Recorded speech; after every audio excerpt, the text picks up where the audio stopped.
Bored of us already? What's up, big dog? What's up? I'm good, man. How are you? Usually it's you who gets the call to step in last minute. So how is it being on the other side of that equation? It's kind of funny, you know. It's kind of cool. It's like, because I know what people go through, because I've been on that side so many times. So it's kind of like yeah, I know what you're going through. Yep. I had to do all that. I got to cut weight real fast, and I got to do that too. Yeah, I had to do that. So it's kind of cool. But at the same time, I'm glad that somebody stepped up, you know. I was kind of like, damn, I got certain goals, you know, I want to be at, and I ain't trying to miss my checks. Yeah. We'll start at the beginning. How disappointing was it when Dan had to pull out? I know that's a fight you've wanted for a while. That's a fight he's wanted for a while. How annoying or frustrating was it to hear that fight had to be scrapped? Oh, yeah, it really sucks, you know, because I have fight at night on it. But I think me and Jaylen going to do our thing, too. My most important thing is setting out classics, you know, stuff that can be watched, something that's timeless, you know, and keep getting those fight at night awards. Yeah.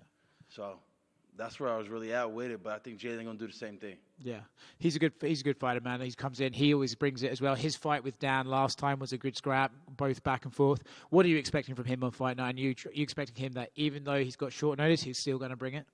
Oh yeah, of course. Especially in that first round or two, he comes really hard, you know. So I'm expecting that from him. You know, be careful, make sure I don't make any mistakes, and then I'm gonna go in there and try to take his head off.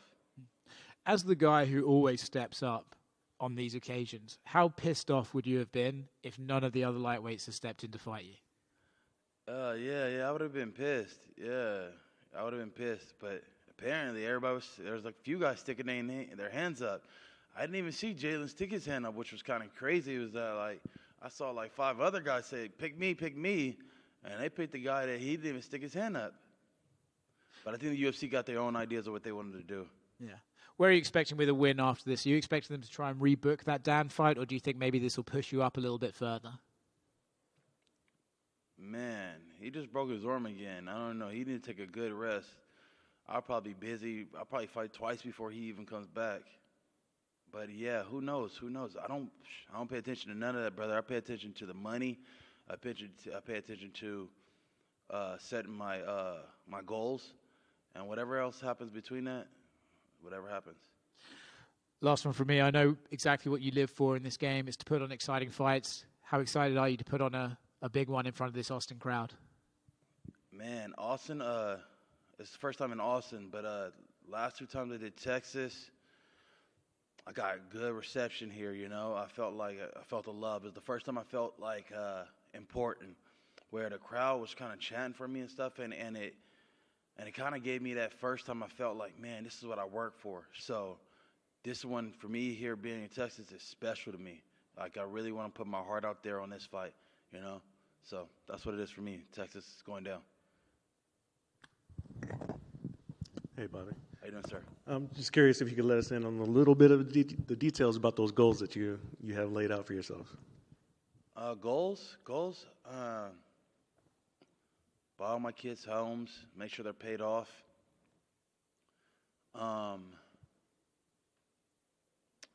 thought I was going to drop 5 classics back to back, and you guys have been seeing them right as I've been doing them. So those are my goals. Make sure I'm dropping classics. I keep getting these awards that lets me know, okay, I'm lining up right where I need to be.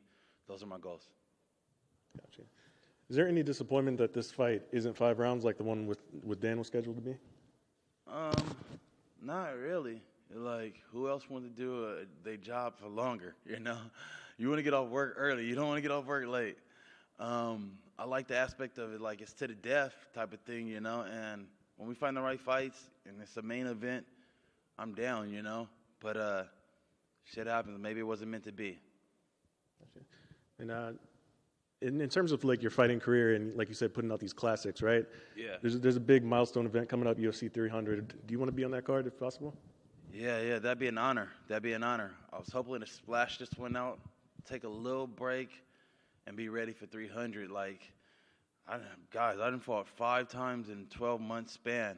I don't know many fighters doing that right now, especially at my age, to have as many fights as I do or as many miles as I have on my body. So I'm just really trying to do something different, trying to really put out that next level of fighting, show guys that the younger guys, hey, this is how it really go, especially if you want to make some money, because this sport, you'll be in, you'll be out. We got to get our money out here. Actually, off the back of that, Paddy Pimblett said if he beats Tony Ferguson, he would like you at UFC 300. He really said that? I believe he did. Somebody sent me that, but with Instagram and stuff, you'd be like, man, did they make this up? Did they just put the words in? I don't be knowing who telling the truth or not. I'm like, bro, there's no way he called me out. Paddy, no, that's a bad fight for him. He don't want that. He just talking, okay? He just talking.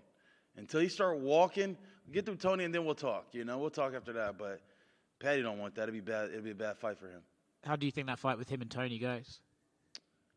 I feel like Tony gonna start pulling something out closer to the third, closer to that second, third round. He pushes a good pace, comes really hard, can take good shots, and so if Paddy don't get him on the ground, try to do some jiu-jitsu, I see Tony getting him. Tony hits pretty good too. Bobby, you're always down the swing and bang. That's one thing that makes you a thrilling fighter.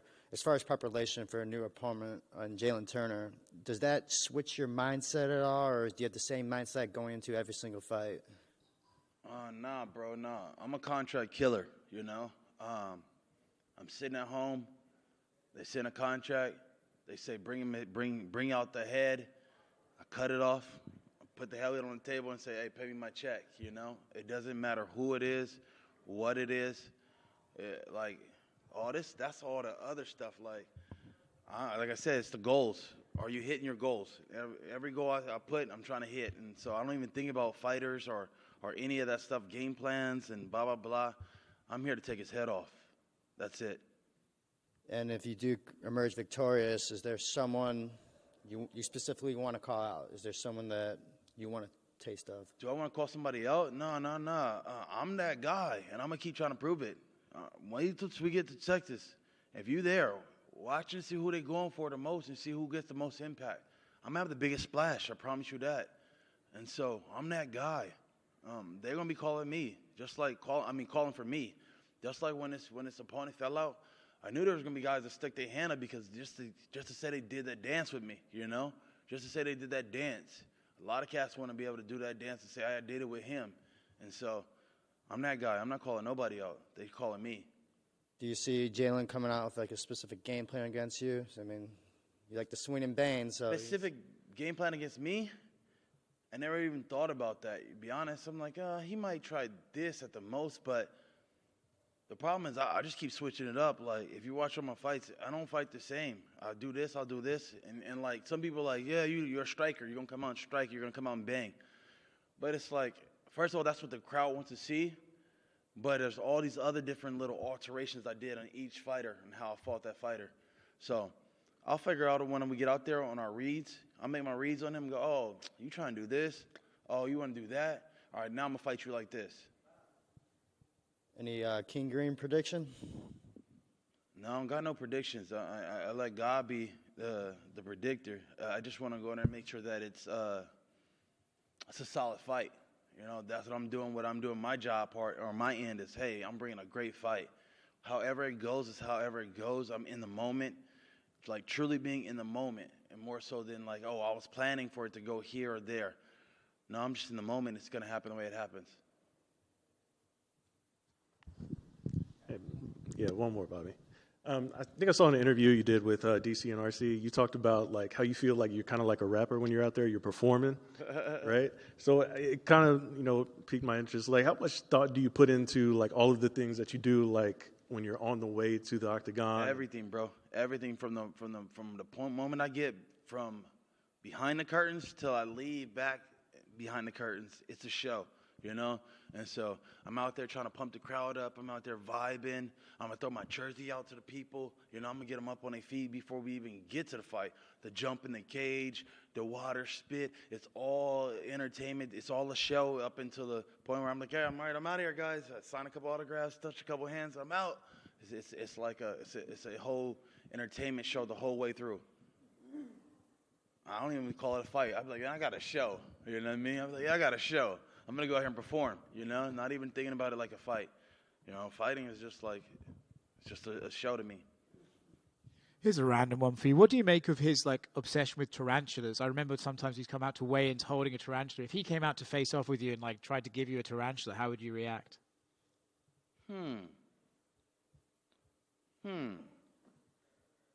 That'd be a first.